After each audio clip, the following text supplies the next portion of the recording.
Hi good morning दोस्तों, मैं CP Rathore आपको क्या पढ़ा रहा हूँ चैनल पर हिंदी पढ़ा रहा हूँ।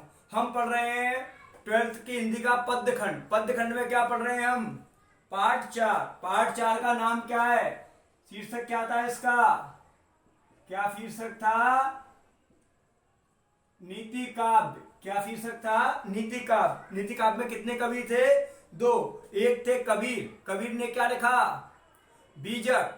और दूसरे कौन है? बिहारी जी। दूसरे कौन है? बिहारी जी। तो कल हम कबीर को पढ़ चुके थे पूरा। आज हम किसको पढ़ेंगे? बिहारी जी को। किसको पढ़ रहे हैं? बिहारी जी को। तो कवि कौन है? कवि है बिहारी। इनको ही कहते हैं बिहारी लाल। क्या कहते हैं? बिहारी लाल। इन्होंने एक रचना लिखी सस्या। सस्या के कुछ दोहे यहां पर आ गए हैं। तो बिहारी जी ने क्या लिखे हैं? दोहे। क्या लिखे हैं? दोहे। नीति काव्य शीर्षक में बिहारी जी ने क्या लिखे हैं? दोहे। थोड़ा नॉलेज। बिहारी लाल का जन्म कब हुआ? सन 1595 में हुआ जन्म। और कहा हुआ? ग्वालियर के पास गोविंदपुर गांव के निकट हुआ। और जो बिहारी हैं, कौन है? बिहारी जी।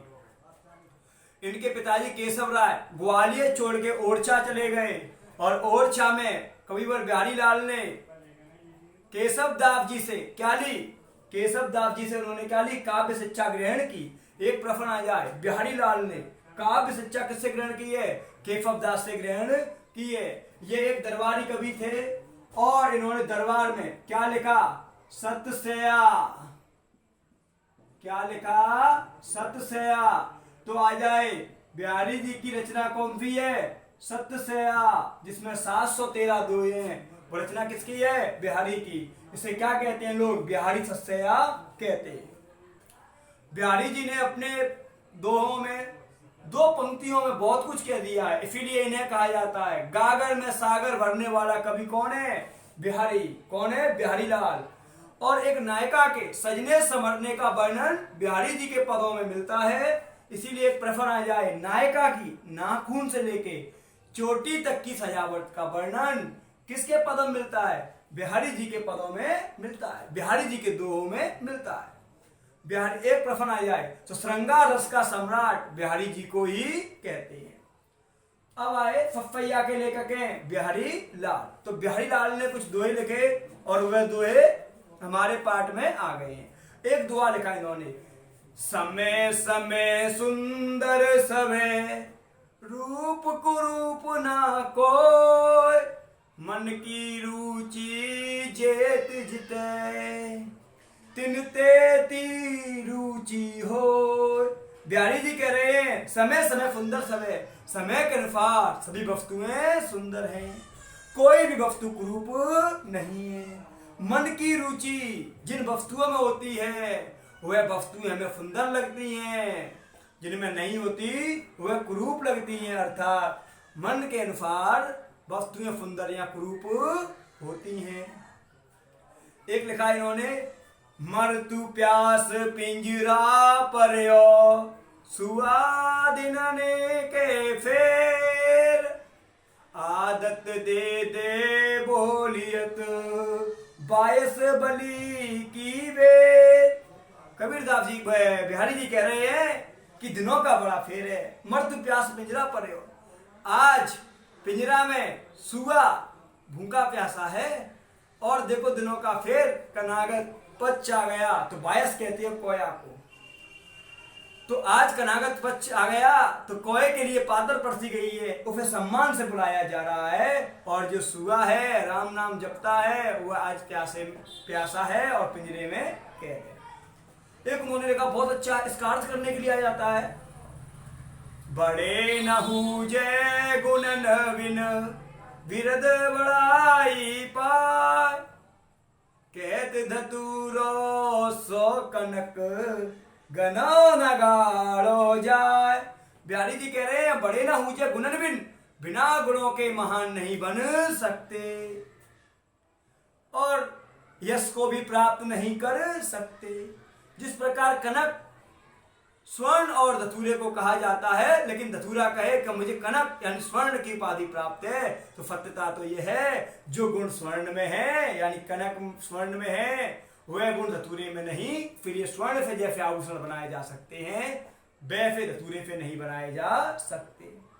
आगे वो एक दुआ लिखते हैं, नर की और नल नीर की गति एक कर जोय, जे तो नीचो वे चले ते तो ऊंचो हो। यानी बिहारी जी नर और नल की तुलना कर रहे हैं। वो कह रहे हैं कि नल में जितना पानी होगा, क्या होगा, नल में जितना पानी होगा वह पानी उतनी तेजी से नीचे गिरेगा और ऊपर उच्छालित होगा। उसी प्रकार नर में जितने आचरण होंगे, जितनी नम्रता होगी, वह उतना ही सम्मान का पात्र बनेगा।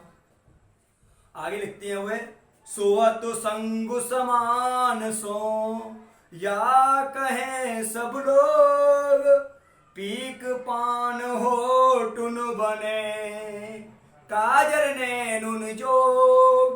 बिहारी जी कह रहे हैं कि सभी समानता में ही शोभा पाते हैं, असमान स्थान पर रख देने से शोभा या सुंदरता नष्ट हो जाती है। जिस प्रकार नैन काले हैं और नैनों में काजल अच्छा लगता है, वैसे ही पान की पीक जो लाली है होठों पर अच्छी लगती है क्योंकि दोनों लाल होते हैं। असमान स्थान पर रख देने से इनकी सुंदरता नष्ट हो जाती है।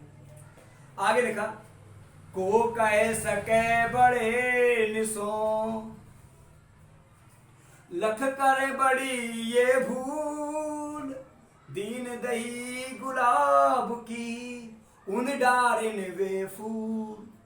बिहारी जी कह रहे हैं कि बड़े कितनी बुराई करते हैं लेकिन उनसे कोई कह नहीं सकता, बड़े लोगों से कोई कुछ कह नहीं सकता। अरे ईश्वर विधाता को भी देखो, जिन डालियों पर कमल जैसा कोमल पुष्प है उन डालियों पर कांटों का क्या काम।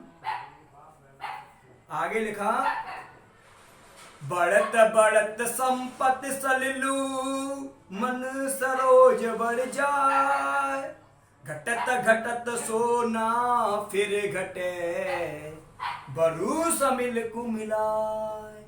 बिहारी जी कह रहे हैं बढ़त बढ़त संपत्ति सलिलू यानी सलिल कहते हैं पानी को, तोय अंबु नीर पाए पानी के पर्यायवाची, और फलिला कहते हैं नदी को, और सरोवर कहते हैं तालाब को। प्यारी जी कह रहे हैं कि जब सरोवर में संपत्ति रूपी जल बढ़ने लगता है तो मन रूपी कमल भी बढ़ जाता है, लेकिन जब ये जल समाप्त हो जाता है पर समय के साथ जो मनुष्य का अहंकार है वह समाप्त नहीं होता और क्या होता है, वह मनुष्य के नष्ट होने का कारण बन जाता। आगे लिखते हैं, बुरे बुराई जो तजे तो चितुक डरो खरात, जो निलंकुमयंकु लखी गने लोग उत्पात। बिहारी जी कह रहे हैं बुरे लोग बुरे बुराई जो तजे, अगर बुरे लोग बुराई त्याग भी दें तो भी खरे व्यक्ति उन पर विश्वास नहीं करते या कर भी लेते हैं तो उन्हें उनसे किसी उत्पाद की शंका रहती है। जिस प्रकार चंद्रमा को निष्कलंक देखकर, कलंक रहित देखकर जब पूरा चंद्रमा आता है पूर्णिमा के दिन, उस दिन ज्वार भाटा भूकंप आदि आने की संभावनाएं बनी रहती है। एक लिखा, दिन 10 आदर पाए के कर लो आप बखान, जो लगे काग सराद पछ तो लगे तो सन्मान। बिहारी जी कह रहे हैं कि कोई तू 10 दिन सराद के कितना भी सम्मान पाले, लेकिन सत्यता तो यह है कि जब फराद पक्ष बीत जाएगा तुझे कोई नहीं बुलाएगा। उसी प्रकार फराद पक्ष के कोए के समान सम्मान पाने वाले कुछ व्यक्ति होते हैं जिनकी पूछ कुछ ही समय के लिए होती है। उन्होंने एक लिखा, अति आगदू अति ओधरो नदी कूप और बाय, सोता को सागर जा जा की प्यास बुझाए। अति ओधरो यानी गहरा, औथरे माने कम गहरे, इस धरती पर कुछ गहरे तालाब हैं, कुछ कम गहरे तालाब हैं, कुछ नदी हैं, कुछ बावड़ियां हैं, कुछ कुएं हैं, कुछ नदियां हैं। जहां जिस व्यक्ति की प्यास बुझ जाती है उसके लिए वही समुद्र है। अर्थात जहां व्यक्ति का मतलब निकल जाए या जहां व्यक्ति का मतलब हो व्यक्ति वहीं निवास करने लगते हैं। तो ये हमने क्या पढ़े, बिहारी जी के दोहे। एक बात आती है, सतसैया के दोहरे जो नाविक के तीर, देखत में छोटे लगत घाव करत गंभीर। ये बात किसके लिए कही गई है, बिहारी जी के लिए कही गई है। बिहारी जी के जो दोहे हैं सतसैया के जैसे नुकीले, वो है कैसे हैं, जो नाविक के तीर होते हैं उसके जैसे नुकीले हैं, ये चुभते हैं तो क्या करते हैं, बड़ा गंभीर घाव करते हैं। इन्होंने क्या भरी अपने दोहों में, गागर में सागर, किसने भरी है, बिहारी जी ने। हाँ, तो मैं सीपी राठौर को क्या पढ़ा रहा हूँ, हिंदी पढ़ा रहा हूँ। जिन लोगों को हिंदी बहुत अच्छी पढ़नी है वो क्या कर लें, इस चैनल को सब्सक्राइब कर लें, वीडियो को लाइक करें, ज्यादा से ज्यादा शेयर करें। मैं आपको क्या पढ़ा रहा हूँ, 12th का हिंदी पढ़ा रहा हूँ। हम क्यों पढ़ रहे हैं हिंदी, हमें चाहिए बोर्ड में कितने नंबर, 100 नंबर। कितने में से चाहिए, 100 में से 100 लाने के लिए हमें क्या करना पड़ेगा, चैनल को सब्सक्राइब करना पड़ेगा। और मैंने क्या दे दिया है, डिस्क्रिप्शन में पीडीएफ भी दे के रखी है। जिस पार्ट का चाहिए वो उसका डाउनलोड कर लो पीडीएफ, और क्या करो,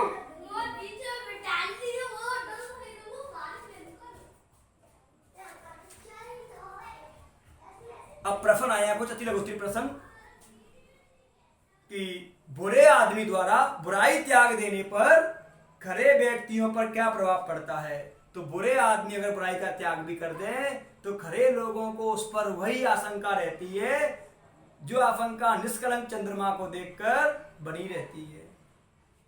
आ जाए, बड़प्पन प्राप्ति के लिए केवल नाम ही काफी नहीं है। यह बात बिहारी जी ने किस उदाहरण से कही है, बहुत बढ़िया प्रश्न है, पढ़ो उत्तर इसका क्या है। बड़प्पन प्राप्ति के लिए केवल नाम ही काफी नहीं है, ये बात बिहारी जी ने कनक के माध्यम से कही है। यहाँ कनक धतूरे का भी पर्यायवाची है और कनक स्वर्ण का भी पर्यायवाची है। अगला प्रश्न है,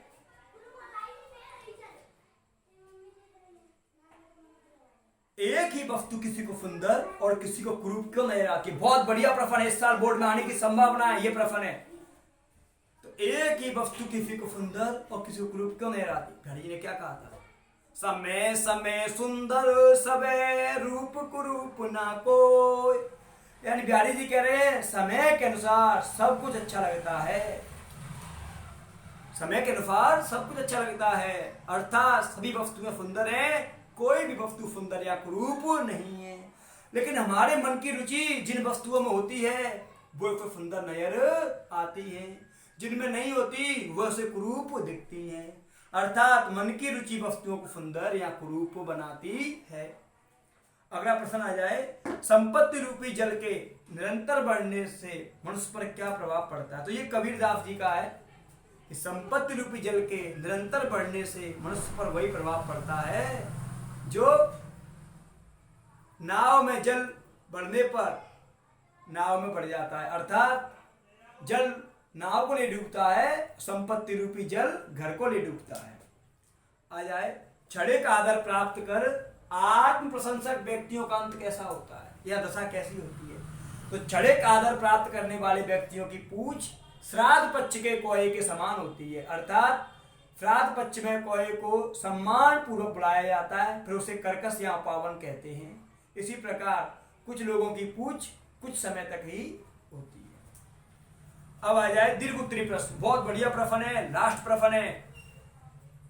सभी समानता में ही शोभा पाते हैं, बिहारी जी ने ये बात किस उदाहरण से कही है। तो सभी समानता में ही शोभा पाते हैं, ये बात बिहारी लाल ने निम्न उदाहरणों से कही। उन्होंने कहा कि आंखों में काजल और होठों पर पान की पीक ही शोभा देती है, क्योंकि होठ लाल रंग के और नैन काले रंग के होते हैं। अर्थात सभी वस्तुएं समानता में ही शोभा पाती हैं। एक प्रश्न ये भी आ जाए कि नर और नल की तुलना करके कविवर बिहारी लाल क्या कहना चाहते हैं। तो नर और नल की तुलना करके बिहारी लाल कह रहे हैं कि जब नल में जितना जल होगा वह जल उतना ही नीचे गिरकर ऊपर उच्छालित होगा, वैसे ही मनुष्य में जितने अच्छे संस्कार होंगे, जितना ब्रह्म होगा, समाज में उतना ही सम्मान का पात्र होगा। अभी दोस्तों मैं ऑब्जेक्टिव लेके आ रहा हूं। ये पूरे पार्ट के प्रश्न उत्तर खत्म हो गए। अभी हम क्या पढ़ेंगे, पद्यखंड 5 पार्ट तक पढ़ेंगे। उसके बाद क्या लेके आएंगे, ऑब्जेक्टिव सीरीज लेकर आएंगे। इसी चैनल पर पढ़ाया जाएगा, आपको अर्थ करना सिखाया जाएगा। मैं व्याकरण के शॉर्ट वीडियो लेकर भी आने वाला हूं। बस आपको क्या करना है, लगातार चैनल को देखना है और सब्सक्राइब करना है। ज्यादा से ज्यादा से क्या करना है, चैनल वीडियो को शेयर करना है और लाइक भी करना है।